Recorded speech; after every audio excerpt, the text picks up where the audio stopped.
আলহামদুলিল্লাহি রাব্বিল আলামিন ওয়াসসালাতু ওয়াসসালামু আলা সাইয়্যিদিল মুরসালিন আম্মা বা'দু ফাআউযু বিল্লাহি মিনাশ শাইতানির রাজীম বিসমিল্লাহির রহমানির রহিম আসসালাতু ওয়াসসালামু আলাইকা ইয়া রাসূলুল্লাহ ওয়া আলা আলিকা ওয়া আসহাবিকা ইয়া হাবিবাল্লাহ আসসালাতু ওয়াসসালামু আলাইকা ইয়া নাবিয়াল্লাহ ওয়া আলা আলিকা ওয়া আসহাবিকা ইয়া নূরাল্লাহ।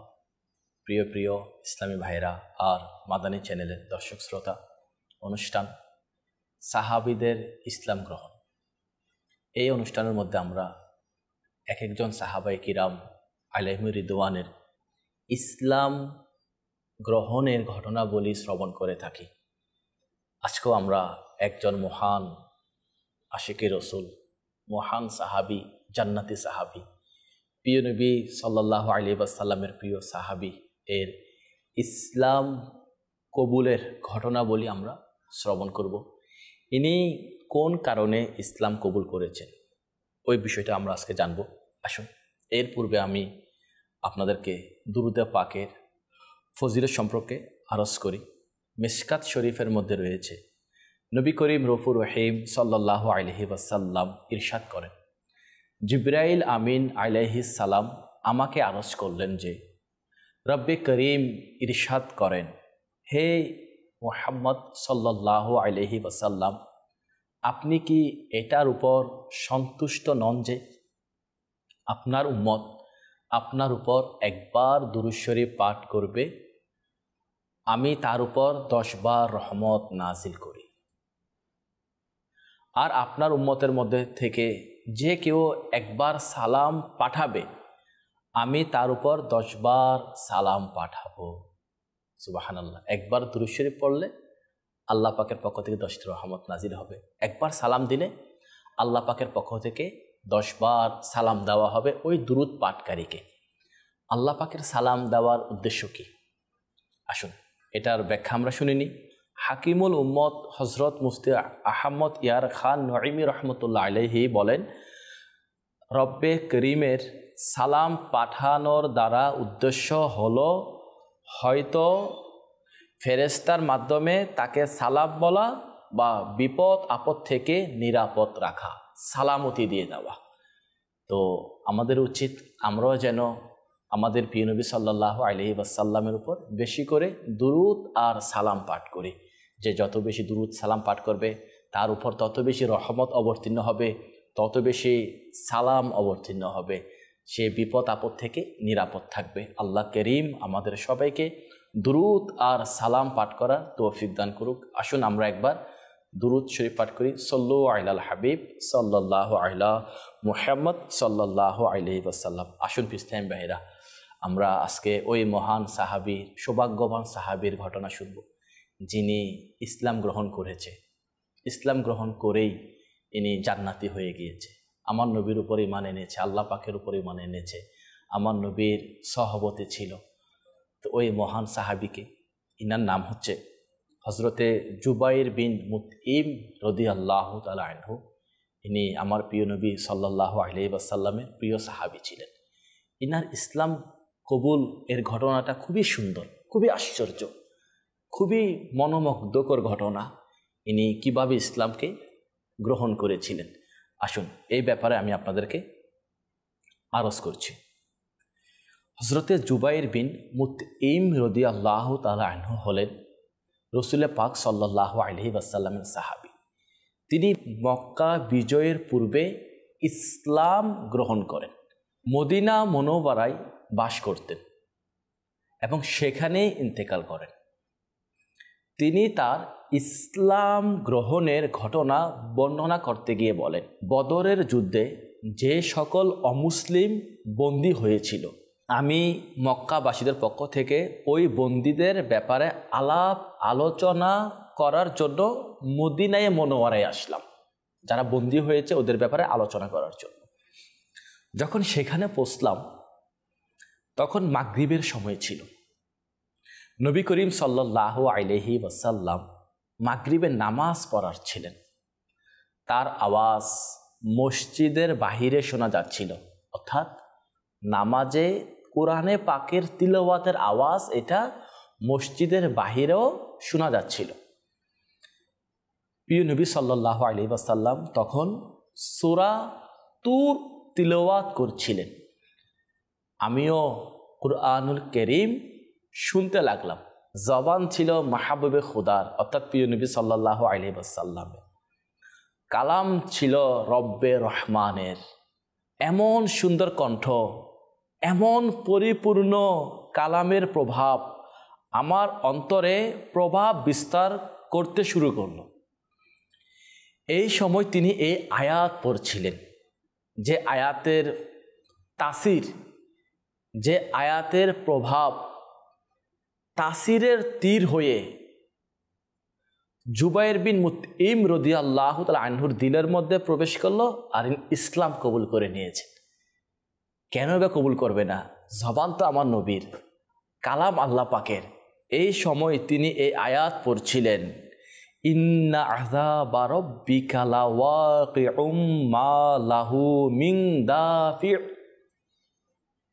যার অনুবাদ হচ্ছে এভাবে, নিশ্চয়ই তোমার প্রতিপালকের শাস্তি অবশ্যম্ভাবী, সেটা কেউ দূরীভূত করতে পারবে না। এই আয়াতে মোবারকা শুনে তো আমার অন্তর এমন হয়ে গেল যেন এখনই ফেটে যাবে। আমার মনে হচ্ছিল যে আমি এখান থেকে পাও উঠাতে পারবো না, এর আগেই আমার উপর আযাব নাজিল করা হবে। বাস আমি আল্লাহ পাকের আযাবের ভয়ে সে সময় ঈমান গ্রহণ করলাম। আল্লাহু আকবার। প্রিয় প্রিয় ইসলামী ভাইয়েরা, এই ছিল জুবাইর বিন মুতঈম রাদিয়াল্লাহু তাআলা আনহুর ইসলাম গ্রহণের ঘটনাবলী। ইনি ইসলাম গ্রহণ করার পর আমার নবীর দ্বীনের মধ্যে ইস্তেকামতের সাথে, অটলতার সাথে ইনি জীবন অতিবাহিত করেছেন এবং ঈমানের সাথে দুনিয়া থেকে বিদায় নিয়েছেন। সারা জিন্দেগি আল্লাহ তার রসুলের আনুগত্যের মধ্যে নিজের জীবন অতিবাহিত করেছেন আর জান্নাতি সাহাবীদের অন্তর্ভুক্ত হয়ে গিয়েছে। ইসলাম ভাইরা, এখান থেকে একটা বিষয় স্পষ্ট বোঝা যাচ্ছে, কোরআন পাকের যে নূর রয়েছে, এটা যারা পড়বে, যারা শুনবে, এরা অবশ্যই রহমত প্রাপ্ত হবে। এরা আল্লাহ পাকের নৈকট্য বান্দা যারা আছে না, আল্লাহ পাকের প্রিয় বান্দা যারা আছে, ওদের একটা বৈশিষ্ট্য হচ্ছে এই, তারা কোরআনে পাক তিলাওয়াত করবে, কোরআনে পাক শ্রবণ করবে। আর কোরআনে পাকের তাসির এটা শক্ত অন্তরকে নরম করে দেয়। আপনি দেখেন হজরতে জুবাইর বিন মুতঈম রাদিয়াল্লাহু তাআলা আনহু তখন ইসলাম গ্রহণ করেন নাই। রসুলের পাকের জবান মুবারক থেকে কোরআনে পাকের আয়াতের তীর হয়ে এটা এমনভাবে দিলের মধ্যে বিদ্ধ হয়েছে, সাথে সাথে ইসলাম গ্রহণ করে নিয়েছে। আল্লাহ পাকের রহমত তার উপর বর্ষিত হোক এবং তার সাদাকায় আমাদের বেহিসাব ক্ষমা হোক। প্লিজ টাইমের আসুন আমি আপনাদেরকে কোরআনে পাকের কিছু বৈশিষ্ট্য শোনাচ্ছি, যে কোরআনে পাক আল্লাহ পাকের নাজিলকৃত কালাম। কোরআনে পাক সর্বোত্তম কিতাব। কোরআনে পাক এটা অনেক আফজাল এক কিতাব। সকল কিতাবের চেয়ে শ্রেষ্ঠ কিতাব হচ্ছে কুরআনুল কারীম। এই কোরআনে পাকের অসংখ্য বৈশিষ্ট্য রয়েছে। এর মধ্যে আসুন কিছু বৈশিষ্ট্য আমি আপনাদেরকে শোনাচ্ছি, যাতে আমাদের দিলের মধ্যে আগ্রহ বেড়ে যায়, আমাদের দিলের মধ্যে কোরআনে পাকের তিলাওয়াত করার আগ্রহ বৃদ্ধি পায়। আমরাও যেন কোরআনে পাকের আশিক হয়ে যাই, আমরাও যেন কোরআনে পাকের তিলাওয়াত করি, আমরাও যেন মানুষকে কোরআনে পাকের আয়াত দিয়ে নেকির দাওয়াত পেশ করি। কেননা কোরআনে পাকের আয়াত দিয়ে যখন নেকির দাওয়াত দেওয়া হয়, এটা তাড়াতাড়ি প্রভাব পড়ে। তো আসুন আমি আপনাদেরকে কোরআনে পাকের কিছু বৈশিষ্ট্য আরজ করে দিচ্ছি। কুরআনুল কারীম আল্লাহ পাকের কালাম, এর মধ্যে আশ্চর্যজনক প্রভাব রয়েছে। এই সুন্দর কালাম অন্তরকে নরম করে, পথ হারাকে সঠিক পথ দেখায়। এতে আগের পরের সংবাদ রয়েছে। এটি আল্লাহ পাকের মজবুত রশি, এটি হিকমতের কালাম। হাদিসে পাকে রয়েছে, কুরআনুল কারীমের বরকতে কামনা নিঃশেষ হয়। কুরআনুল কারীমের আশ্চর্যতা শেষ হয় না। যে কুরআনুল কারীম অনুসারে কথা বলে সে সঠিক, যে কুরআনুল কারীম অনুসারে আমল করবে সে সওয়াব পাবে, যে কুরআনুল কারীম অনুসারে ফয়সালা করবে সে ইনসাফকারী হবে, যে কুরআনুল কারীমের দিকে আহ্বান করবে অবশ্যই সে সঠিক পথের আহ্বানকারী হবে। দাওয়াতে ইসলামীর প্রকাশনা প্রতিষ্ঠান মাকতাবাতুল মদিনার কিতাব আজাইবুল কুরআন এই লেখা আছে, কুরআনুল করিম যদিও 30 পারার সমাহার, কিন্তু এর বাতেন কোটি কোটি, বরং শত শত কোটি জ্ঞান ও মারিফতের এমন ধনভাণ্ডার যা কখনো শেষ হতে পারে না। কোনো এক ওলির প্রসিদ্ধ পংক্তি, অর্থাৎ সকল জ্ঞান কোরআনে রয়েছে, কিন্তু মানুষের জ্ঞান সেগুলো বুঝতে অক্ষম। বাস্তবতা এটাই যে কুরআনুল কারীমে পুরো বিশ্বের প্রত্যেক জিনিসের বিবরণ সুস্পষ্ট ব্যাখ্যা রয়েছে। অর্থাৎ আসমানের এক একটি তারকা, সমুদ্রের এক একটি ফোঁটা, তৃণভূমির এক একটি কণা, মরুভূমির এক একটি অণু, গাছের এক একটি পাতা, আরশ ও কুরসির এক একটি দিক, পুরো দুনিয়ার এক একটি কোণা, অতীতের প্রত্যেকটি ঘটনা, অবস্থার প্রত্যেক বিষয়, ভবিষ্যতের প্রত্যেকটি ঘটনার বর্ণনা কুরআন মাজিদে অত্যন্ত সুস্পষ্টভাবে ব্যাখ্যা সহকারে বর্ণনা করা হয়েছে। কুরআনুল মাজিদ তো জ্ঞান ও মারিফতের ভাণ্ডার যা কখনো শেষ হতে পারে না, বরং কিয়ামত পর্যন্ত উলামায়ে কিরাম এই অনেক বড় সমুদ্র থেকে সদা সর্বদা আশ্চর্য ও অভিনব মুক্তা বের করতে থাকবে এবং হাজার হাজার লক্ষ লক্ষ কিতাবের অফিস তৈরি হতে থাকবে। এই হচ্ছে কোরআনে পাকের কিছু বৈশিষ্ট্য আমি আপনাদেরকে আরজ করলাম। আদি থেকে অন্ত পর্যন্ত যা কিছু হয়েছে, যা আল্লাহ সৃষ্টি করেছেন, সৃষ্টির সকল কিছু কোরআনে পাকের মধ্যে সুস্পষ্টভাবে রয়েছে। এমন কোনো বস্তু নেই যা কোরআনে পাকের মধ্যে নেই।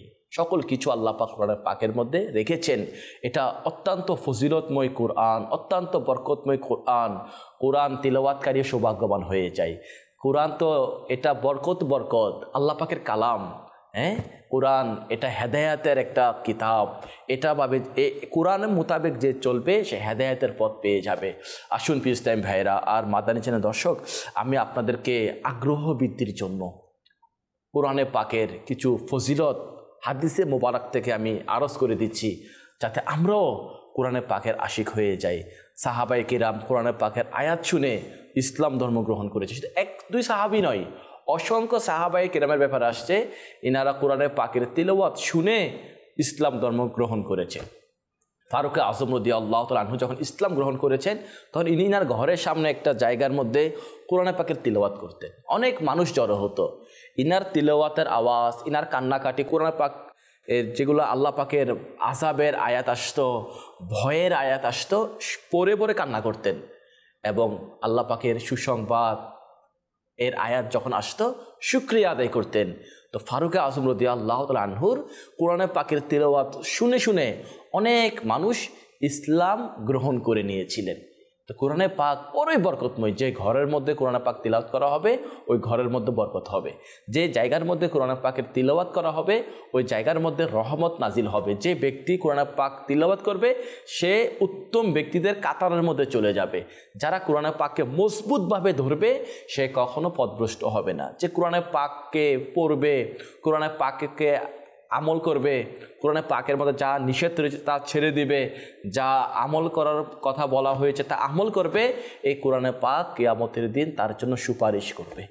তো এত বরকতময় কোরআন আমরা কি তিলাওয়াত করি? আমাদের কি তিলাওয়াত করার অভ্যাস আছে?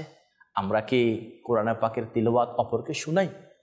না, আমাদের অনেক কিছু করার সময় আছে, অনেক কাজ করার সময় আছে, অনেক কিছু পড়ার সময় আছে। আমার কাছে তো পত্রিকা পড়ার সময় আছে, আমার কাছে তো খবর দেখার সময় আছে, আমার কাছে তো উপন্যাসের বই পড়ার সময় আছে, আমার কাছে তো মেসেজ পড়ার সময় আছে, আমার কাছে তো ঘন্টার পর ঘন্টা আড্ডা মারার সময় আছে, আমার কাছে তো ওখানে সেখানে গিয়ে সময়কে নষ্ট করার সময় আমার কাছে আছে। কিন্তু আমার কাছে সময় নেই আল্লাহ পাকের কালাম কোরআনে পাক পড়ার, আমার কাছে সময় নেই কোরআনে পাক থেকে দরস দেওয়ার, আমার কাছে সময় নেই কোরআনে পাককে মানুষকে শোনানো, আমার কাছে সময় নেই একবার কোরআনে পাকের খতম দেওয়া। আমি তো আজ এমন হয়ে গিয়েছি কোরআনে পাক কখন আমি পড়েছি আমি নিজেও জানি না। ঘরের মধ্যে যে কোরআনে পাক রাখা হয়েছে বরকতের জন্য, তো পড়ার সময় আমাদের কাছে নেই। আমাদের যদি এইরকম মেন্টালিটি থাকে যে ঘরের মধ্যে কোরআন রাখা হয়েছে বরকতের জন্য, তো কোরআন রাখলে যদি বরকত হয় তাহলে পড়লে কি বরকত হবে না? অবশ্যই বরকত হবে।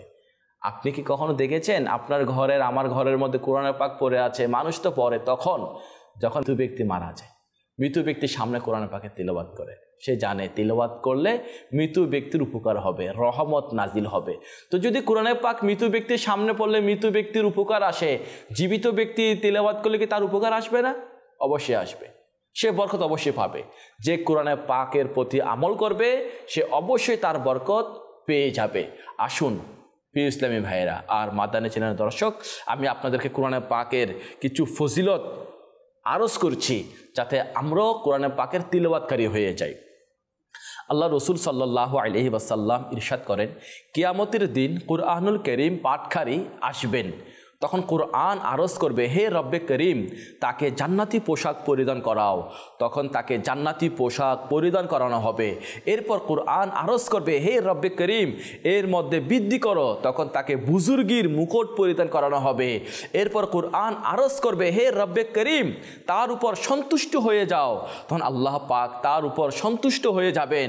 এরপর কোরআন করিম পাঠকারীকে বলা হবে, কোরআনুল করিম পড়তে থাকো এবং জান্নাতের স্তর অতিক্রম করতে থাকো এবং প্রত্যেক আয়াতের বিনিময়ে তাকে একটি নিয়ামত দান করা হবে।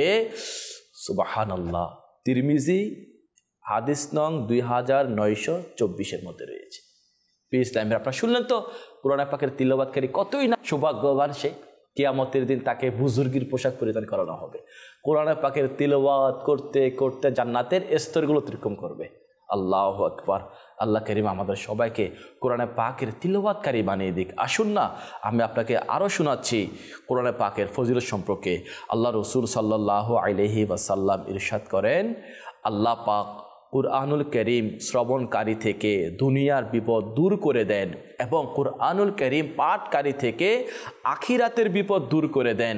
কুরআনুল করিমের একটি আয়াত শোনা স্বর্ণের ভাণ্ডারের চেয়েও অধিক, এর আয়াত তিলাওয়াত করা আরশের নিচে বিদ্যমান সকল কিছুর চেয়ে উত্তম। আল্লাহু আকবার। কিরকম ফজিলত প্রিয় ইসলাম ভাইরা! কোরআনে পাক যারা শ্রবণ করবে দুনিয়া বিপদ দূর হয়ে যাবে। আজ আমার উপর তো বিপদ ঝড়ঝরিত, চারিদিক থেকে বিপদ লেগে আছে। আমার উপরে বিপদ, আমার ঘরের মধ্যে বিপদ, আমার ব্যবসার মধ্যে বিপদ, চাকরির মধ্যে বিপদ, চারিদিকে বিপদ আমাকে চারিদিক থেকে ঘেরাও করেছে। আমি কি তিলাওয়াত শ্রবণ করি? কোরআনে পাকের তিলাওয়াত শ্রবণ করলে দুনিয়াবি বিপদ দূর হবে, আর কোরআনে পাক তিলাওয়াত করলে আখিরাতের বিপদও দূর হয়ে যাবে। আখিরাতে কতগুলো বিপদ আছে, কবরের এক বিপদ ঘাটি, কিয়ামতের ময়দান, ফুলসিরাত, তামার জমিন, আমল নামা, হাউজে কাউসার যদি পাওয়া না যায়, কীরকম ভয়ানক বিপদ যা কল্পনা আসবে না, এরকম কঠিন বিপদ রয়েছে কিয়ামতের দিনে। তো কোরআনে পাকের তিলাওয়াতকারীরা বড়ই সৌভাগ্যবান, তারা কিয়ামতের ভয়াবহতা বিপদ থেকে নিরাপদ থাকতে পারবে। আর আল্লাহু আকবার, একটা আয়াত শোনা স্বর্ণের ভাণ্ডারের চেয়ে অধিক উত্তম। আল্লাহু আকবার। এটার আসলে তারাই পড়বে যারা এটার কদর জানে, মূল্যায়ন জানে। আসুন আপনাকে আমি আরও ফজিলত শোনাচ্ছি। রাসূল পাক সাল্লাল্লাহু আলাইহি ওয়াসাল্লাম ইরশাদ করেন, যে ব্যক্তি কিতাবুল্লাহর একটি হুরুফ পড়বে সে একটি নেকি পাবে, যেটা 10 নেকির সমান।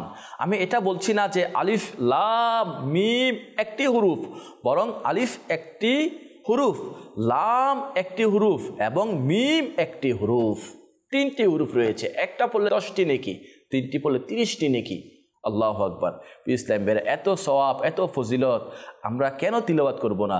সাহাবায়ে কিরাম আলাইহিমুর রিদওয়ানরা কোরআনে পাকের তিলাওয়াতকারী ছিল। রাসূল পাক সাল্লাল্লাহু আলাইহি ওয়াসাল্লাম বেশিরভাগ তিলাওয়াত করতেন, অনেক বেশি তিলাওয়াত করতেন।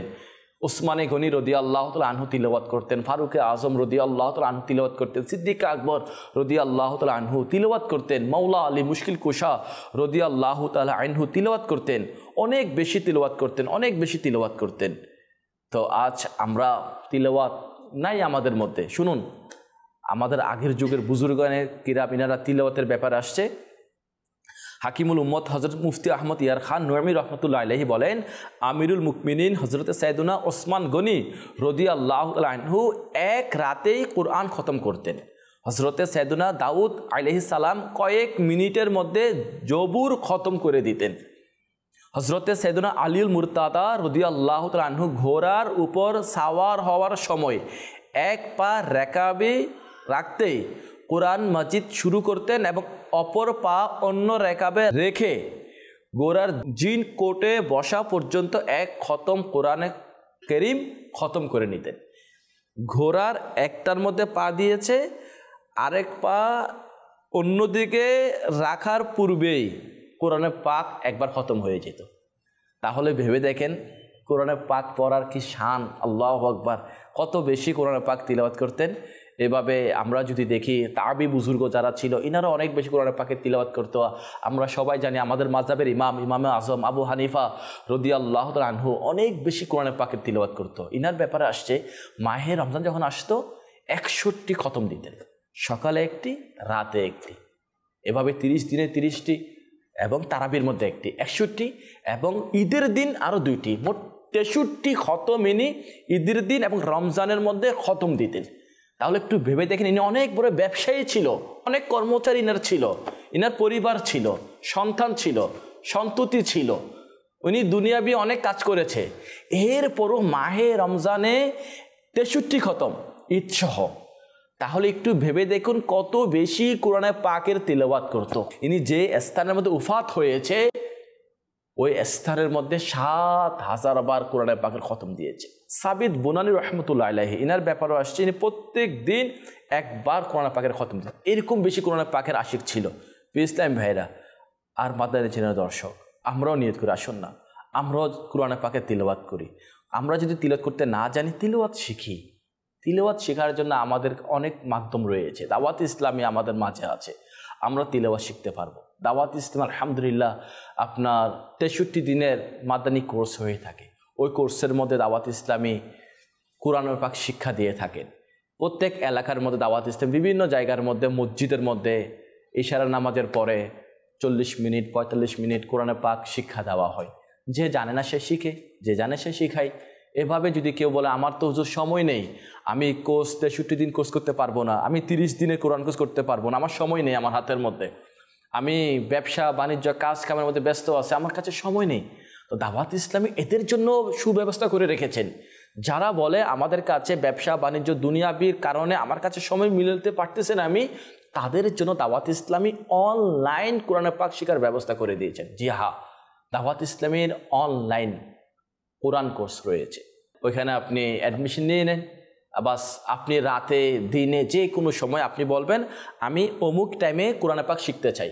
আপনাকে সহিভাবে দাওয়াত ইসলামী, আপনি আপনার ঘরে বসে আছেন, অফিসে বসে আছেন, আপনাকে দাওয়াত ইসলামী অনলাইনের মাধ্যমে, মোবাইলের মাধ্যমে আপনাকে শিখাবে।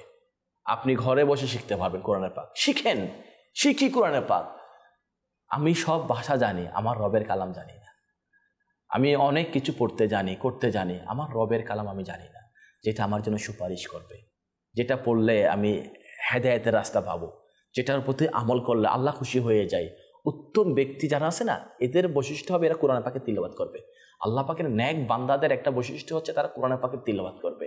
আমি আমার রবের কালাম পড়বো না, এটা কিভাবে হয়?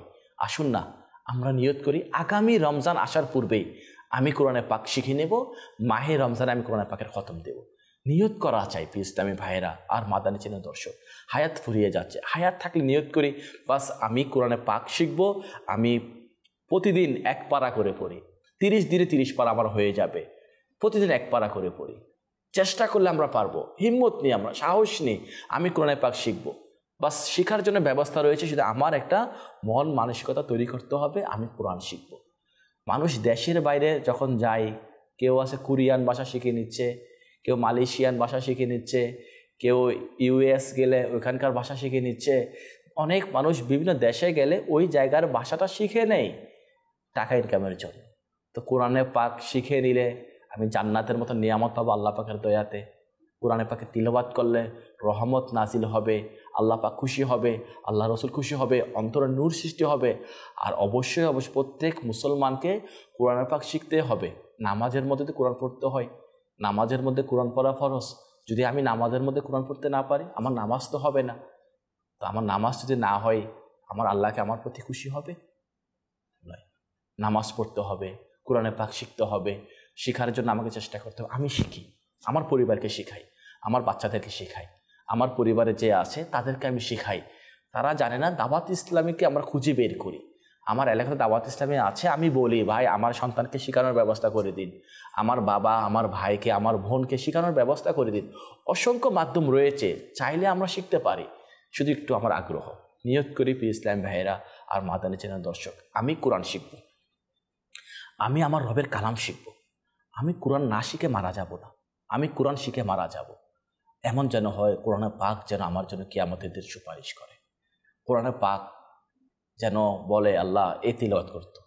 প্রতিদিন কিছু না কিছু তিলাওয়াত করি, প্রতি রাতে সূরা মুলুকের তিলাওয়াত করি। আল্লাহ করিম আমাদেরকে কোরআনে পাক পড়ার তৌফিক দান করুক, অপরকে শেখানোর তৌফিক দান করুক।